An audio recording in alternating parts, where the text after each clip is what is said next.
Tere tulemast Improteater Impeeriumi saatesse Supervõimed eluks! Mina olen Mairi Tikerpalu, näitleja, improkoolitaja, tarkvaraarendaja ja pereema. Ja mina olen Merilin Kirbits, näitleja, improkoolitaja, trupijuht, aednik ja taluomanik. Igas saates on erinevate elualade vägevad tegijad, kellega arutame, kuidas improteatris treenitavad eluks vajalikud oskused sindki igapäevaelus edasi viivad. Tere tulemast Põhjala tehasesse. Me läheme eetrisse Improteater Impeeriumist Tallinnast, Ankru 10. Minuga on siin Merilin Kirbits. Ja minuga on siin Mairi Tikerpalu ja täna ei ole meil siin mitte kedagi muud rohkem. Tobias Tammearu on ka seal kaamera taga, teda te ei näe, aga oleme tõesti eetris siin kahekesi, sest me kätte on jõudnud hooaja lõpusaade. Just, ma nimetaks seda erisaateks isegi, sest me olemegi täna kahekesi ja me siis mõtlesime, et mis ma võiks rääkida ja mõtlesime, et võtame need samad teemad, et mis on need improteatris treenitavad oskused, mida me siis igapäevaelus ära kasutada saame ja siis vaatame, kuidas see meid on mõjutanud. Ja, et me oleme siin pinninud 11 ja 3. külalist, tegelikult ühtekokku juba 6 külalist on meil käinud ja me oleme väga vingelt saanud erinevaid teemasid siin lahata, aga tõesti, et kuidas need supervõimed, mida me improteatrist oleme saanud, siis päriselt meid ka aitanud on. Aga enne kui me läheme nagu päris nende teemade juurde, siis ma tahaksin tänada sind, Mairi, ikkagi jällegi nagu pisar tuleb silma, et sa mind võtsid kaasa sellele teekonnale, sest ma olen väga nautinud igat episoodi, igat tegemist ja sinuga on hästi hea teha, sest sa oled väga professionaalne, sa oled väga hästi ettevalmistunud, kõik ühesõnaga sinuga on kindel, hea ja turvaline olla ja lihtsalt kõik need kohtumised on andnud mulle rohkem, kui mina tegelikult annan, et ma olen tänulik kogu selle info ja selle kogemuse ja nende mõtete ja asjade eest, et ma lihtsalt tunnen, et ma olen saanud endale tegelikult nii palju kasulikku, et aitäh sulle selle eest ja väike meene ootab sind siin koti sees. Päriselt, mul sulle ei ole. Oh my god! Ma olen lihtsalt, ei, sina oled seda vedanud ja ma olen väga tänulik sellest. Aitäh sulle, tõesti. Ja aitäh sulle, et sa oled kogu selle sõidu kaasa teinud ja tõesti nii palju ka panustanud kaasa mõtlemisse.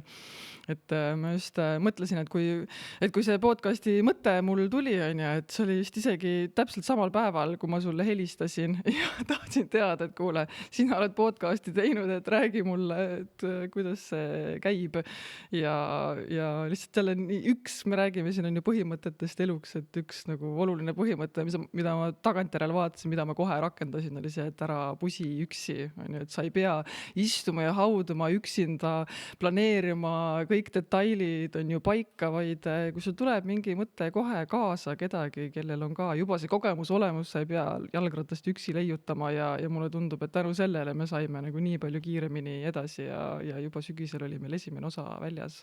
Aga tuleta mulle meelde, et miks sul tegelikult see mõte tekkis, mida sa tahtsid, mida sa ootasid sellest või kuidas sul välgatas siuke asi?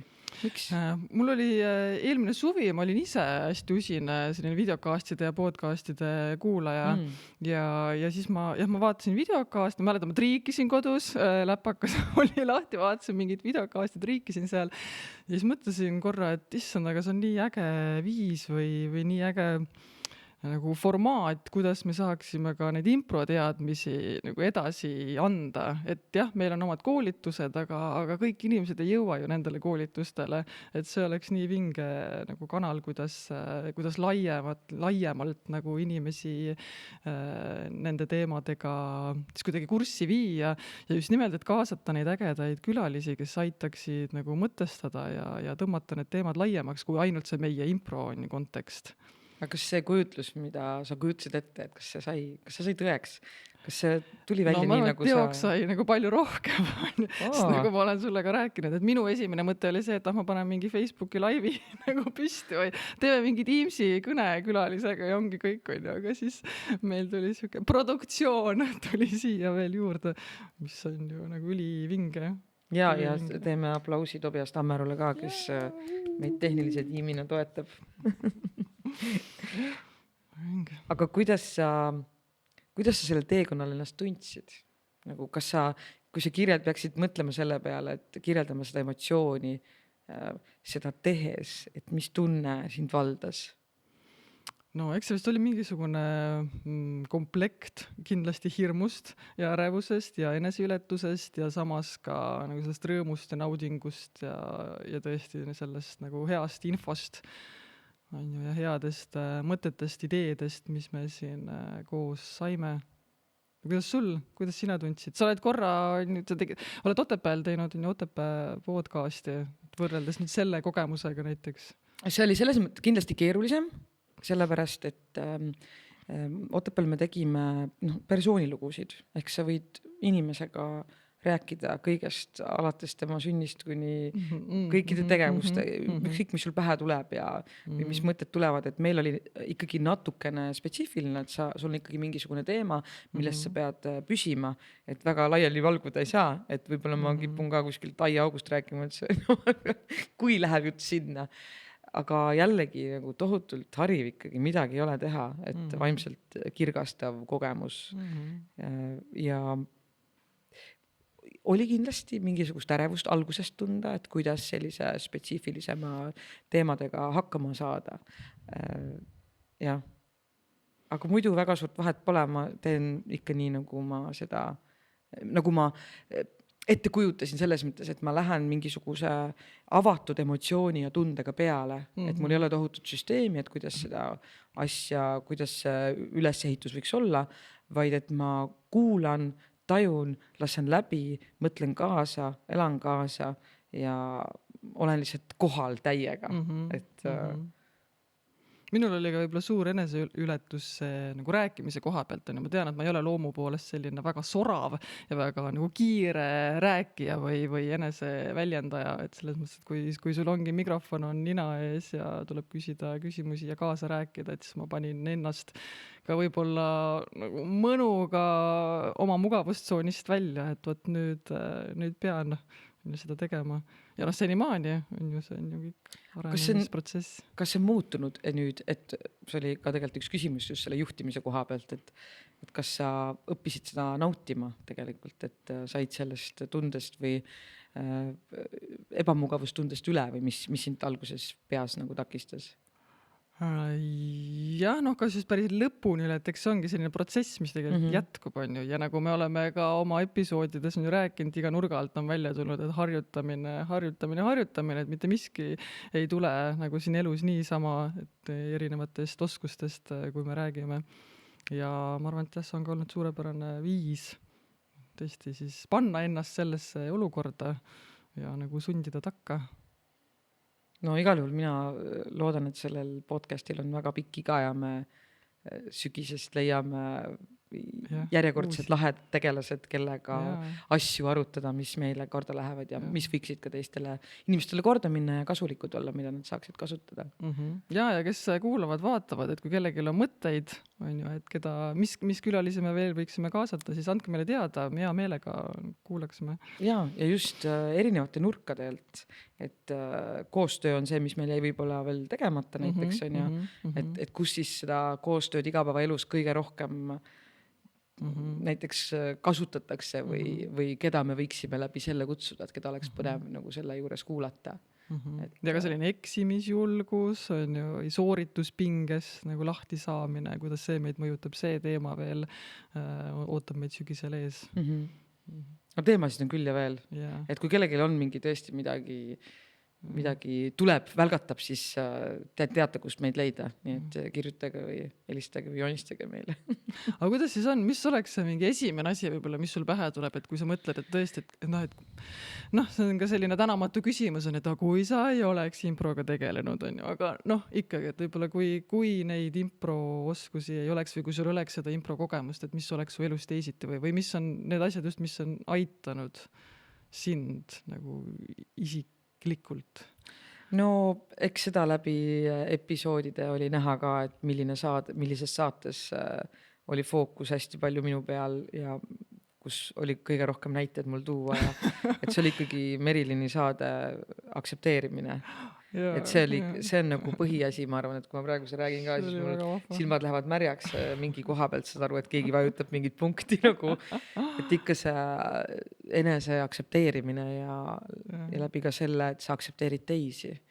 Et minu arust see on elus asi, mida me peaksime kõik igapäevaselt järjest rohkem õppima, et me oleme nii kriitilistelt teiste suhtes, aga see tuleb sellest, et me oleme kriitilised enda suhtes. Et millised me kardame olla sellised, nagu me tegelikult tahame, me kardame öelda, sest me kardame rumalad paista, aga just see impro on mind tohutult aidanud sellega, et ma isegi ei kujutaks ette, milline ma oleksin, kui ma ei saaks improt teha ja mind ei aktsepteeritaks sellisena, nagu ma olen. Et selline väike veidrik võib olla mingisuguses seltskonnas või kollektiivis, et impromaailm aitab vastu võtta inimest sellisena, nagu ta on, kui sa õpid ära selle, et sa võtad teist sellisena, nagu tema on. Et see on see esimene samm, et sa pead teisi aktsepteerima, siis tuleb nagu see enda aktsepteerimine ka, et tajuda seda, et mida me teiste puhul kriitiliselt vaatame ja siis, et kas me teeme seda endaga ka. Ma arvan, et see on kõige suuremaks kasuks olnud mulle elus, et ikka on väga tugevad kompleksid väga paljude asjadega, mis ilmselt paljudel inimestel. Meil kõigil on omad teemad, millega me maadleme. Jaa, et ma arvan, et see puudutab mind kõige rohkem ja kõige rohkem toetanud mind.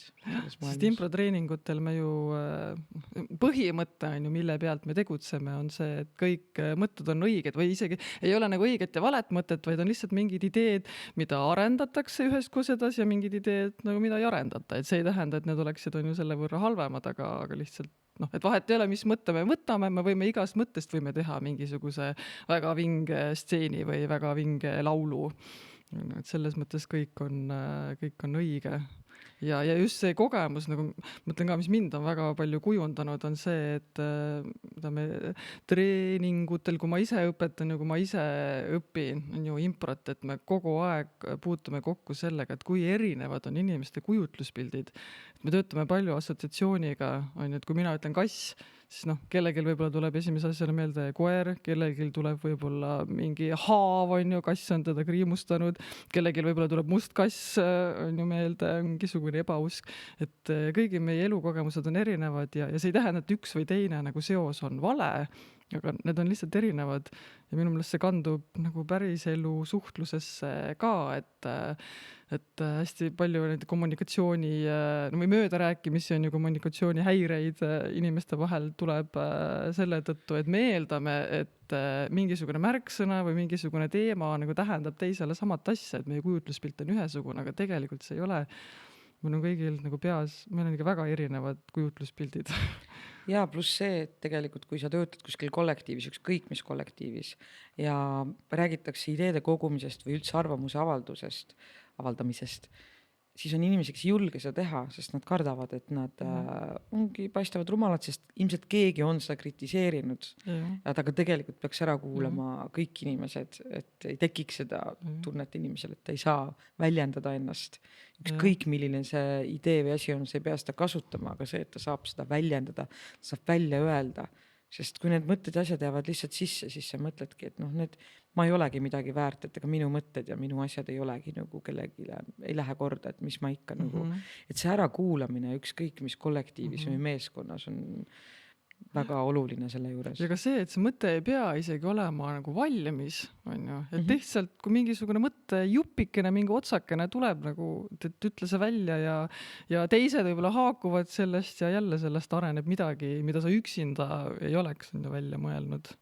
Ja ma ise mõtlen, et kui see aktsepteerimine, et miks see minul ka nii tuliselt võib-olla kajastub, on ikkagi see klassikalise teatrikooli jäänuk, nagu, et teatrikoolis sulle ikkagi tuuakse välja enam ei olnud sinu vead, et sind tahetakse juppideks lahti võtta, et sa oleksid hästi nagu laia ampluaaga, et sa suudaksid Need peab hästi paindlik olema. Ja just, et see, üks asi, milles sa tugev oled, et seda pigem nagu tambitakse maha ja püütakse sonkida nagu kõiki muid asju selle ümber. Et ma olen kirjeldanud see teatrikooli ka, et siin lõigatakse lahti, võetakse organid välja, aga keegi tegelikult tagasi ei pane. Nagu ma olen rääkinud ka sellest, et kõik me õpime 4 aastat teatrikoolis seda, kuidas rolli sisse elada või need teemad on meil ka siit läbi käinud või et kui näiteks sa hakkad mingit esitlust tegema, et kuidas sinna sisse elada ja viid ennast sellele lainele, aga tegelikult keegi ei tegele sellega, kuidas sealt lainelt tagasi tulla, kuidas ennast maandada, on ju, miks me joome ja süstime ennast, kust kõik need asjad süvenevad, need halvad harjumused või sõltuvad, mis iganes need on, on ju. Et see tuleb tegelikult sellest, et meil puuduvad need oskused ennast aidata, et tulla sealt ka välja. Et jah. Aga sina? Mis sa tunned, mis on see kõige suurem tänu improteatrile, mida sa oma igapäevaelust kasutada saad? Ja kui ma tänast saadet ette valmistasin, siis ma ka mõtlesin nendele teemadele ja kõige rohkem kuidagi tõesti päris enda elust näiteid sain ma ikkagi selle põhimõtte peale, et üks samm korraga. Nagu me impros ka läheme, et ma ei pea teadma kogu stseeni, ma ei suudakski minna lavale, mul ei ole teksti on ju ette valmistatud, et inimesed vaatavad, ma lähen lavale ja kui ma mõtlen selle peale, et issand jumal, ma pean terve selle stseeni on ju maha mängima, vaid et piisab sellest, et ma teen selle ühe sammu, ma olen seal lava peal või et mul on mingi esimene repliik on ainult, on ju tuli mingi mõte, ma lähen, käin selle välja ja kui ma olen selle ära öelnud või selle sammu ära teinud, siis ma olen juba nagu hoopis nüüd olen juba uues olukorras on ja mul on juba uus kogemus ja võib-olla partner tuleb kaasa ja aitab on ja niimoodi koos. Me lähemegi repliigi haaval, sammu haaval, kuni me nii-öelda nagu mööda minnes just kui ongi see stseen on ju valmis. Et mõtlesin, et üks näide jah, ma olen siin rääkinud, et ma tegelikult ju töötan ka programmeerijana, et kuidas ma õppisin Tallinna Tehnikaülikoolis, õppisingi informaatikat. Ja kuidas ma sinna õppima läksin, ma ei teadnud on ju varem programmeerimisest nagu mitte midagi, on ju ka kuidas kodulehekülge tehti või midagi, mitte midagi suht nagu nulli pealt on ju näitleja läheb õppima nüüd informaatikat, nii nagu see kõlab, nii see nagu oligi. Ja kui ma läksin mõelnud nagu selle peale, et okei, ma pean selle 3 aastat nagu läbi tegema, mul on see lõputöö, ma pean nagu programmeerima midagi valmis, ma arvan, ma ei oleks seda sammu teinud, ma ei oleks julgenud nagu minna sinna, et see tundus nagu liiga palju, mida hallata, aga ma kuidagi täiesti teadlikult nagu mõtlesingi niimoodi, et aga ma lähen ja vaatan selle esimese semestri on ju ära. Lähen, kuidas mulle tundub, on ju, et mis ained seal on ja kuidas ma hakkama saan ja kas see on ikkagi kõik see, mida ma nagu ette kujutan, on ju, et see on. Ja siis kuidagi sain selle esimese semestri tehtud, siis mõtlesin, et et võib täitsa nagu seda teist ka siis on ju teha, vaadata. Ja kui see õppimine, kui see kuskil poole peal oli, siis võib-olla tuli selline teadlikum nagu eesmärk, et nii palju on juba pingutatud, et siis läheb lõpuni välja. Ja muidugi jah, ja mulle nagu meeldis ka see on ju, et lõpuks oligi enam-vähem see, mida ma ette kujutasin ja siis sai lõpuni mindud. Ja samamoodi meil oli Andrus Kivirähkiga, meil oli saade, ma tõin selle näite, kuidas ma oma lõputööd tegin siis, et esimene päev ma tegin valmis Exceli faili, panin pealkirja ja siis panin selle Exceli faili kinni. See oli esimene samm oli tehtud. Rohkem ma ei suutnud sellel hetkel, aga see oli tehtud ja järgmine päev mul oli juba selle võrra lihtsam, et see fail oli valmis, ma sain selle lahti teha ja siis sealt edasi hakkasin nagu minema ja tõesti nagu sammu haaval, et sellest kuidagi jah, kas nagu soorituspingest või sellest stressist, et nüüd ma pean nagu valmis saama midagi suurt, et kuidagi sellest ma olen jah suutnud vist loobuda ja usaldada seda, et ma ei pea teadma kogu asja nagu lõpuni välja, ma hakkan lihtsalt samm-sammult minema ja ma tean, et ma käigu pealt, et ma leian nagu need lahendused või mis iganes takistused seal tee peal võivad tulla, et ma usaldan, et küll ma siis sellel hetkel, et küll ma nagu saan hakkama. Mina tunnen, et mul on küll selle sammude tegemisel veel palju õppida. Et kuidagi ma ikka tihti lükkan seda esimest sammu väga palju edasi, kartes, kui palju on teha. Aga see äkki see samm ongi juba liiga suur sul, mida sa mõtled, sa pead veel väiksema sammu mõtlema. Mis see kõige väiksem samm on, mida sa tahan ühe päevaga nagu kogu korteri ära koristada, see ei ole tegelikult võimalik. Ei. Sul peab eesmärk olema, et sa võtad lapi kätte ja teed ühe kapi tõmbad puhtaks ja siis sealt edasi juba läheb iseenesest. See on nii keeruline. Ma kuidagi mõtlen, see ei ole minu aiu veel jõudnud. Et mulle tundub, et kui ma olen ühe nurga korda teinud, siis mu korter on ikka kohutavalt sassis, et ma nagu ei näe seda õiget nagu ma ei näe seda sammude nagu mis tulemus sellel olla võib. Et see on asi, mida mina pean aga veel minu meelest see õppima nipp ongi tegelikult. selles, et mis on see esimene, see kõige väiksem, et kui see samm tundub nagu liiga suur, siis järelikult ongi liiga suur samm, et see peab olema nagu mingi veel väiksem samm, mida sa nagu suudad teha. Sest mina olin ka terve gümnaasiumi, ma olin ju see inimene, kes ka lükkas edasi, kontrolltöö on tulemas, siis sa ikkagi viimasel õhtul on ju võtad selle raamatu lahti, sest nüüd enam on ju pääsu ei ole. Kas sa kogu aeg nagu lükkad või mina kogu aeg lükkasin edasi viimasele hetkele, aga mulle tundub, et just nimelt tänu sellele impro põhimõttele, et ma ei pea teadma, mul ei pea olema kogu plaan, et ma teen lihtsalt selle esimese väikse sammu ja sealt edasi on mul juba nagu lihtsam minna. Aga see mind täitsa rahustab, kui sa ütled, et see sammu suurus või pikkus on ka väga oluline. Et minu jaoks see üks samm on nagu ilmselt algusest lõppu või kuidagi, et ma ootan kohe mingit tulemust ja ma ise panen endale selle pinge peale, et ma pean nagu see on liiga suur et sammud väiksemaks. Jaa, veel väiksemaks. Mis on see kõige esimene samm, mida sa suudad teha? Ka nipp selles. Aga kui sa rääkisid sellest, et sa läksid kooli, siis minu arust on see seotud ka julgusega. Julgus seda sammu teha. Et sa teed küll selle sammu, aga kui me räägime sellest esinemis julgusest nii-öelda, siis mina tunnen küll, et impro on tekitanud minus seda enesekindlust ja julgust juurde andnud, võtta vastu ootamatuid olukordasid. Et näiteks näide intervjuud, ma tegelikult tohutult kartsin neid kunagi. Ma olin üleni igine ja näost punane ja ma alati pidin teadma, mis küsimused ette on ja pigem ütlesin, mul ei ole aega, teeme intervjuu, teeme kirjalikult, saatke mulle, sest ma kartsin oma vastuseid, mida ma spontaanselt välja ütlen. Ja nüüd ma tunnen vastupidi, et ma ei taha midagi teada, et ma hakkan liiga palju üle mõtlema ja ette mõtlema, et ma absoluutselt tahan minna ka intervjuudele täiesti avatud meelega siin ja praegu ja ükskõik mis tuleb ja aktsepteeringi ennast sellisena, nagu ma olen, ükskõik mida ma ütlen, mida ma tean, mida ma ei tea. Et minu arust see intervjuu võlu siin ja praegu ilma ette teadmata on minu arust üliäge, see on praegu pakub mulle suurt naudingut ja võrreldes sellega, mis kunagi oli, siis ma arvan ikkagi, et see on väga suur tänu improteatri nagu treeningutele, tegemisele. Siinkohal veel üle öelda selle, me ühes osas on ju me rääkisime ka Kristi Saarega, ka rääkisime rohkem sellest julgusest ja veel kõigile, kuhu ma ütlen sinna üle rääkida, et julgus ei tähenda ju hirmu puudumist. See raiuge endale pähe. Julgus ei ole see, et nüüd ma ei karda ja nüüd ma julgen teha, vaid julgus on see, et sa teed hirmule vaatamata. Muidugi me ei räägi siin ekstreemsetes olukordades, kui sul on nagu hirm pista pead on ju ahju, siis see on väga hea hirm, et ära sellest nagu üle mine, aga kui on mingid igapäevased asjad, et kui on töö juures vaja võtta võib-olla rohkem vastutust või just vastupidi on vaja enda ees seista ja töökohta vahetada või mingist toksilisest suhtest on ju välja minna, et sa ei pea ootama, et millal sul see hirm ära kaob, et sa julgeksid seda sammu teha, vaid sa saad selle sammu teha ka hirmuga. Tegelikult sa saad. Sest ega hirm on asi, mis sind ka kuidagi ju aitab mingil määral isegi.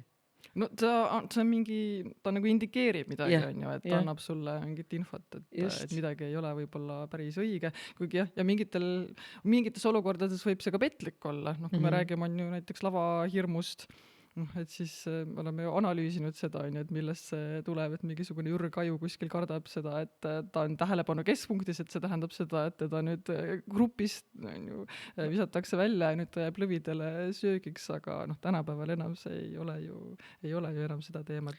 Aga see hirm on ja me saame mingisuguseid asju teha nagu koos hirmuga. Julgus on see, et sa teed hirmule vaatamata mingisuguseid asju. Sest see on huvitav, et inimesed vaatavad näitlejaid või ma ei tea, kui sa siin seda saadetki teed või siis ilmselt arvad, et sul pole seda hirmu. Muidugi on. Meil on kogu aeg hirm. Et selles mõttes hirm, et äkki see ei ole piisavalt huvitav või äkki mul läheb sassi midagi või äkki ma ütlen midagi rumalat. Tegelikult see hirm on meil kogu aeg olemas, aga me lihtsalt oskame väga hästi teid ära petta sellega. Et me võtame selle sammu ja selle julguse, et me läheme vastu ükskõik, mis sealt tuleb. Me aktsepteerime seda, et mis sealt tuleb. ja mulle väga meeldis see Sandra Sillamaalt oli see mõte, et hirm on tunne, aga julgus on otsus.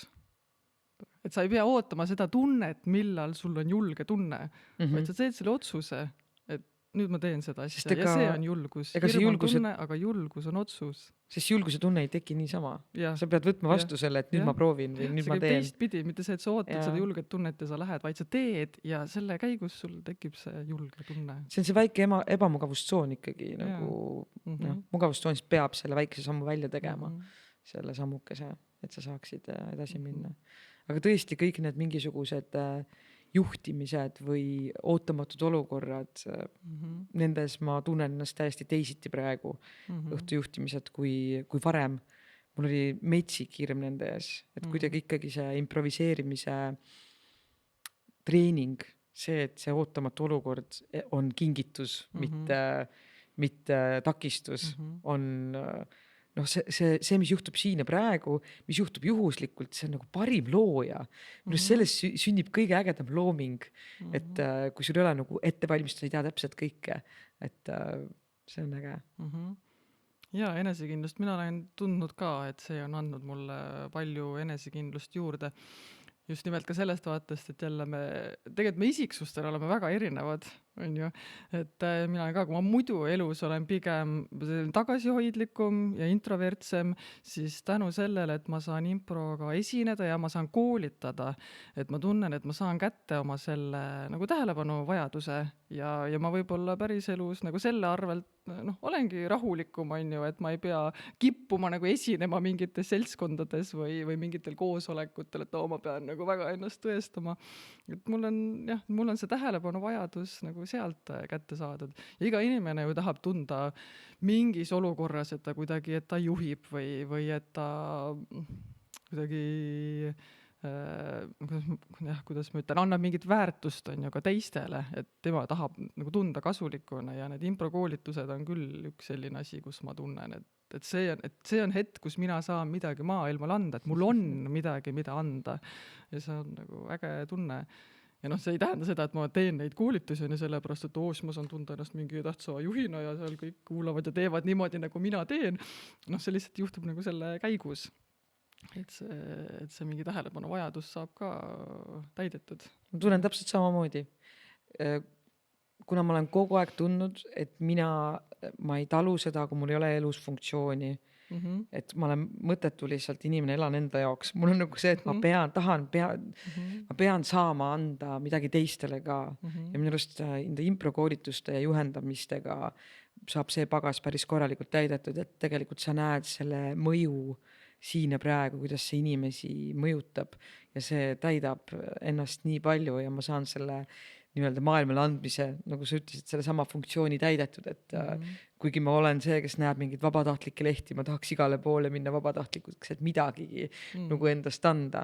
Aga mulle tundub, et kui me jätkame seda improvisatsiooni teadmiste ja oskuste edasiandmist nii kaua, kui me elame, siis me oleme selle maailmale väga palju andnud, et mida võimalikult paljud inimesed sellest osa saavad ja seda tunda saavad, sest tõesti see on inimeste elu muutnud, et see, kuidas nad tulevad siia, võime liikuda edasi siis selle hetkes olemisele ja kohalolule, millest me Jaaniga rääkisime viimases episoodis ka, et rääkimata sellest, et see annab mulle selle hetke, kus ma ei pea mõtlema tulevikule, minevikule, vaid saan olla hetkes nii etendustel kui juhendamistel oma treeningutes, siis see annab ka nendele inimestele, kes siin käivad selle hetke, selle võimaluse ja oskuse olla kohal ja siin ja praegu. Ja võib-olla konteksti mõttes ka nagu kuulajatele, vaatajatele, et kui me räägime nendest improkoolitustest, et siis meil ongi nagu kaks erinevat nii-öelda liini või ala, et ühed on nagu need improkoolitused, mida me ise korraldame enda majas, kuhu saab tulla ja õppidagi improteatrit, on ju, et seal on ka see näitlemine, me mängime stseene, aga kui me teeme rakendusimprokoolitusi, näiteks me teeme meeskonnakoolitusi või loovuskoolitusi, on ju, lähme firmadesse ja gruppide juurde, siis tegelikult seal me näitlemisega ei tegele. Need paljud võib-olla arvavad, et ma ei, et mis impromeeskonna koolitust, kas ma pean näitlema hakkama, et tegelikult me ei tegele seal näitlemisega, on ju, vaid me teemegi harjutusi, mänge, mis siis kõik treenivad neid samuseid oskusi, millest me oleme rääkinud, on ju, selleks on väga palju nagu erinevaid mänge ja harjutusi, mis panevad nagu koos tegutsema, sellest rõõmu tundma, naerma, eksima selle peale, naerma ja oma loovust rakendama. On ju, et see näitlemine ei pea alati nagu sellega kaasas käima. Et see on nagu üks osa sellest. Jah, ta tegelikult ei käigi, et ütleme nii, et sul ei pea olema mingisuguseid eeldusi näitlemiseks, kui sa tahad lihtsalt arendada neid oskusi endas ja ennast mugavustsoonis natukene välja tuua.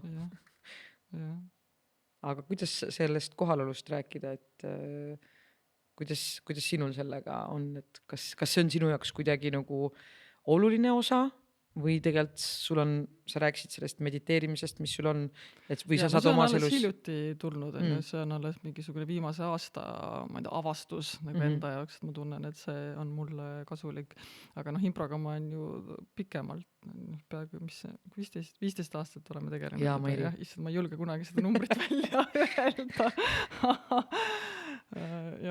Aga kohalolu, muidugi, et sellest, et see heaolu tunne, mis nagu improga tegelemine annab, et minu meelest suuremas osas see ongi see, et sa oled siin hetkes nende inimestega, me koos kogeme seda, me koos teeme seda ja mul ei ole aega nagu muretseda selle üle, et mida, ma ei tea, keegi mulle hommikul ütles või keegi vaatas mind imeliku pilguga või et mida ma homme, mis kohustused mind ees ootavad, et sa saad kõigest muust nagu välja lülitada ennast, et nagu meie ka Jaaniga on siin rääkisime, et igaüks nagu peaks leidma elus nagu omale selle asja, mis see on, kas see on improga tegelemine, kas see on lihtsalt võib-olla trenni tegemine, kas see on ristsõnade lahendamine, kas see on mingi programmi kirjutamine, mida iganes, saunas käimine, et mis on see koht, kus nagu saad kõik muu unustada hetkeks.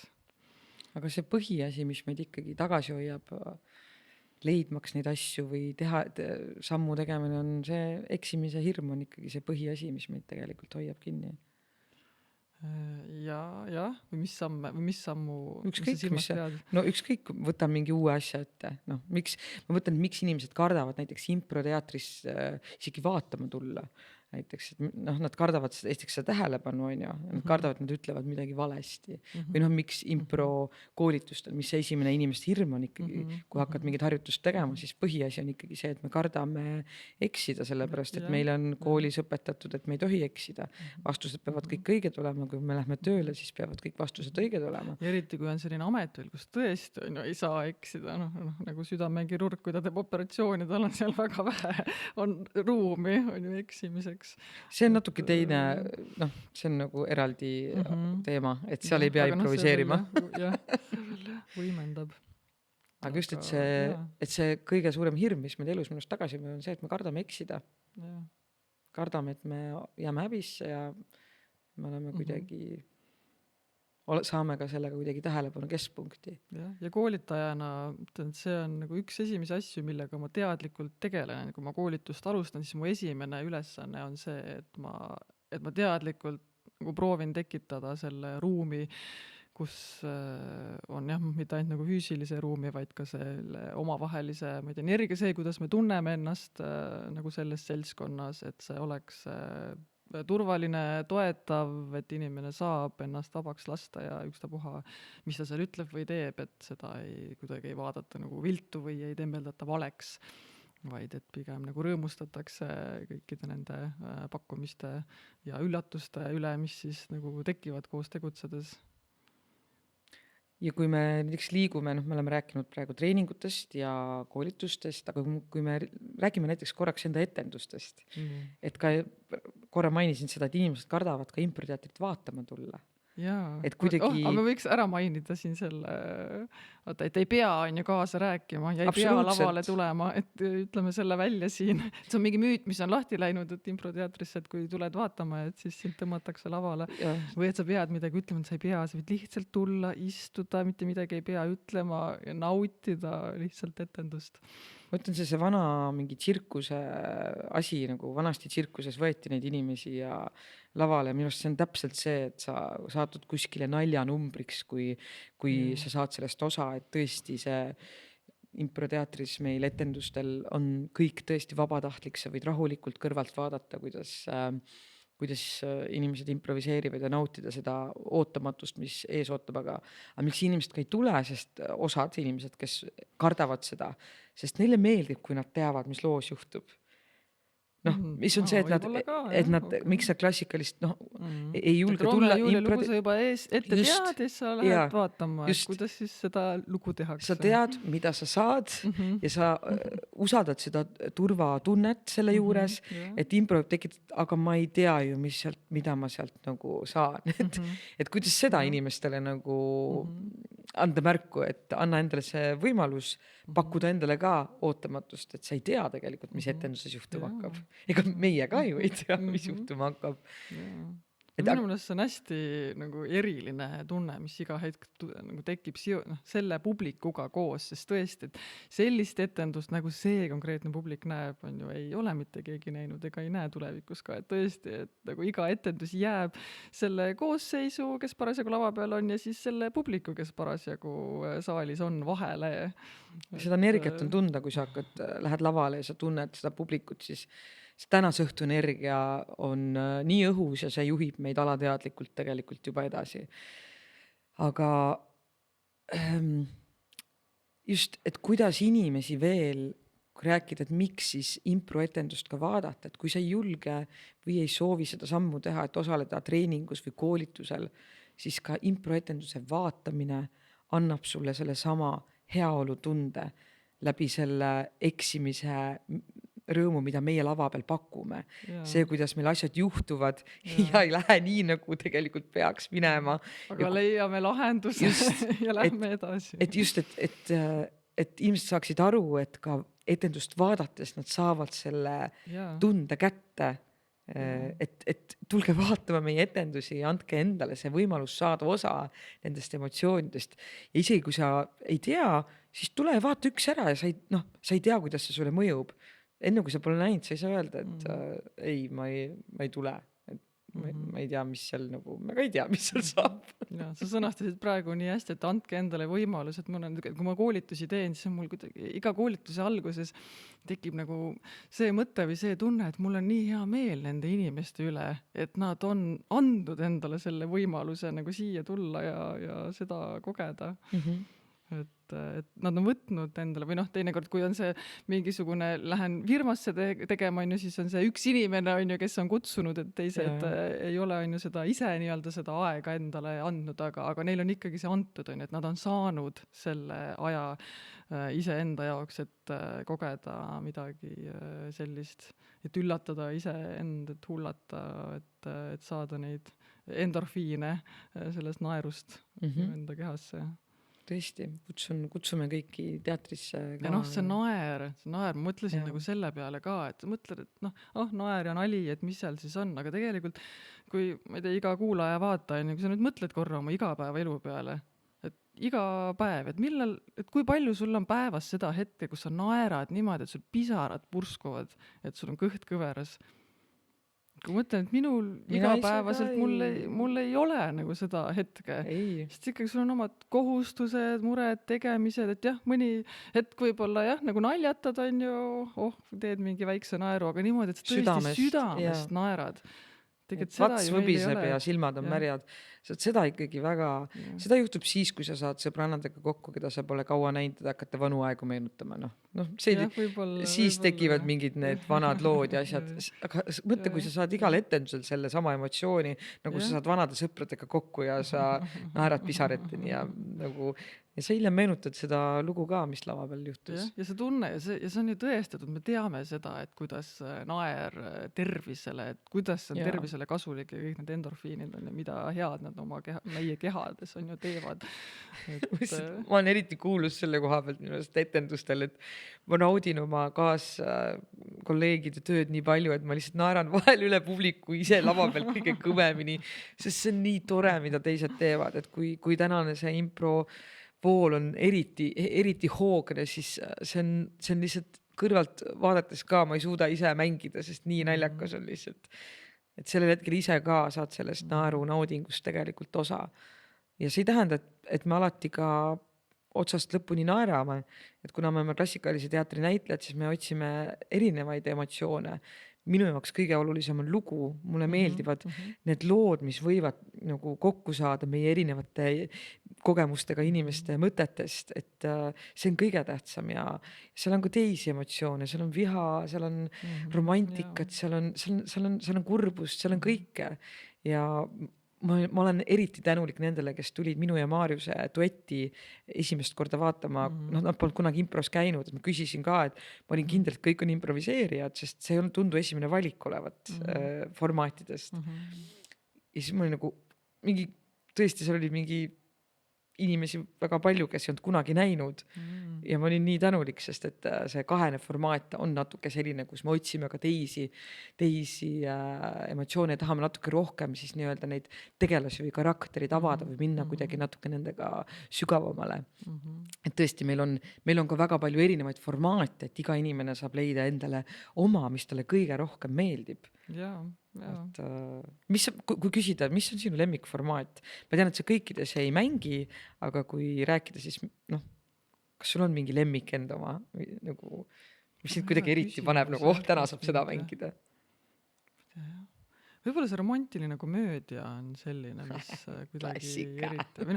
See on sama, millest sa just rääkisid. Siin on nagu hea tasakaal on selle vahel, et on nagu tõesti seda naeru, seda komöödiat on ju kõige paremas mõttes, et juhtub ootamatusi ja tõesti me kõik oleme ju kogenud armumist ja olnud suhetes ja et seda äratundmise rõõmu, et seda on seal palju ja samas on ka kõige selliseid siiraid, sügavamaid tundeid ja ilusamaid on ju hetki. Et võib-olla selline hea tasakaal ka näitlejana, et sa saad kasutada nagu neid mõlemaid väljendusvahendeid. Mis sa arvad sellisest ütlusest? Ma mängin ühes etenduses, klassikalise teatri etenduses ja seal on üks lause. See räägibki teatri elust, seal on üks lause, aga kõik näidendid räägivad ju armastusest. Et kas see on üks teema tegelikult, mis puudutab ükskõik, mis lugusid me teeme, siis kui armastus on sealt läbi, siis see on üks asi, mis puudutab kõiki inimesi, absoluutselt kõiki inimesi. Et see on üks põhi nagu elu teema, mida võibki lõputult. Kas sul on seda armastust või sul ei ole, kas sul on seda piisavalt? Mille vastu? Jah, mille vastu? Kelle vastu? Tunned, mis ja kelle? Enesearmastus. Enesearmastus, absoluutselt. Absoluutselt. See ju puudutab kõike. Nii et kõik näidendid räägivad armastusest. Ja selle naeru juurde tagasi tulles mul tuli veel korra meelde, et kui palju me oleme ka ju kuulnud pärast etendust tagasisidena, et inimesed ütlevad, et ma ei mäleta, millal ma viimati niimoodi naersin, et ma ei mäleta. Ja ühest küljest see tundub nagu suurepärane kompliment meile, mõtlesin, et jess, et meie töö on tehtud ja teisest küljest hakkadki mõtlema, et aga tõesti, nagu inimesi, kellel ei olegi nagu igapäevaselt on ju elus nagu seda naeru ja seda kogemust, et ta saab vabaks lasta ja tõesti pisarad purskuvad. Ja kui meie nagu saame seda pakkuda või inimene tuleb siia ja ta siin kogeb seda, siis see on ju väga suur asi, see on ikka väga võimas. Jah. See ei ole lihtsalt meelelahutus. Minu arust see on täitsa nagu teraapia. Jah, naeruteraapia, see on päriselt olemas. Vaimne enesehügieen, või kuidas selle kohta öelda. Et vaata 6 improetendus ära ja sa saad täidetud nende ainetega, mis sulle rõõmu juurde tekitavad. Kas sul on veel midagi südamel, hingel, mida sa tahaksid jagada? Mingi teema, mis jäi arutamata? tea, vist ei olegi, sa vaatad kella, ma vaatan ka kella. Kuule, aga ilus hetk on nagu tegelikult Minu arust lõpetamiseks ka. ju praegu. Jaa. Et me ei leppinud kokku, et kui pikalt me täna teeme, mõtlesin, et me hakkame lihtsalt hakkame hakkab otsast veeretama. juttu veeretama ja vaatame, kuhu me välja jõuame, aga mulle tundub, et me jõudsime väga ilusasse punkti praegu välja. Jaa. Ja me tõesti soovime endale ka inspiratsiooni ja jõudu, et seda improteatri vankrit vedada ja seda seemet laiali külvata, et siis tulevikus oleks neid teatri armastajaid, improteatri armastajaid ja tegijaid veel rohkem ja rohkem ja rohkem. Ja tulge, nagu Merilin ütles nii ilusti, et andke endale võimalus, võtke enda jaoks see aeg, et kogeda seda naeru ja iseenda loomingulisust, üllatada iseennast. Kas sa tahad ühe impromängu siia lõppu ka teha, nagu meil traditsiooniks on? Teeme üksteisele ühe Väljakutse! Meriliniga teeme seekord kahekesi ühe vahva impromängu. Mäng seisneb selles, et me hakkame tegema lauseid. Lauses peab olema kes, mida tegi, kellega, kus. Ja et asi oleks veel huvitavam, siis iga lause alguses on meil üks täht. Näiteks kui ma olen kõhtäht, siis kõik need, kes, mida tegi, kellega, kus peavad algama selle kõhtähega. Ja et asi oleks veel huvitavam, siis me ütleme seda lauset ka niimoodi, et me sõnu ütleme korda mööda. Moodustame siis koos lauseid nii-öelda. Ja. Nii, no proovime. Nii-öelda vaid moodustamegi. Nii, no ütle esimene täht. Indrek. Istus. Isaga. Inetus. Inetus. Iisakus. Nii. Tõhtäht, tugev tõh. Tõnu. Tõstis. Taunole. Taburetiga. Tassi. Tugitoolile. R. Raili. Rullis. Ratastega. Rännaku. Radadel. Ütle täht. M. Miina. Maiustas. Meelisega. Mustikal.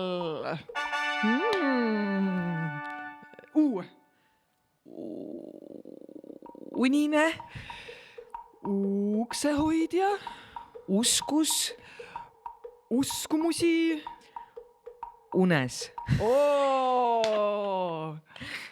Ütle täht. F. Fantastiline. Film.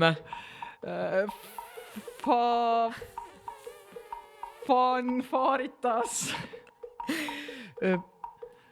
Festivalil. Vladimir. Valmistas. Viktoriale. Viktoriini.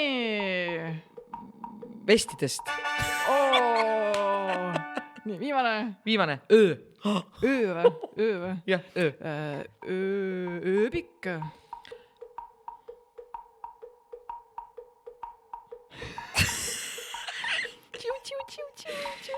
Öökis. Öökapi. Öökapiga. Öösel. No tubli. Peaks ööga sõnu rohkem õppima. Nii et kui teil suve midagi teha pole, siis võite võtta meie podcastid lahti ja teha toredaid impromänge koos enda sõprade või kolleegidega, kus iganes te viibite. Ja kui mõni suveüritus on ees ootamas, siis tuleme ja teeme ühe mängulise vahva lõbusa impro töötoa koos teiega. Olge mõnusad ja kohtume juba sügisel ja meie videopodcast oli Supervõimed eluks!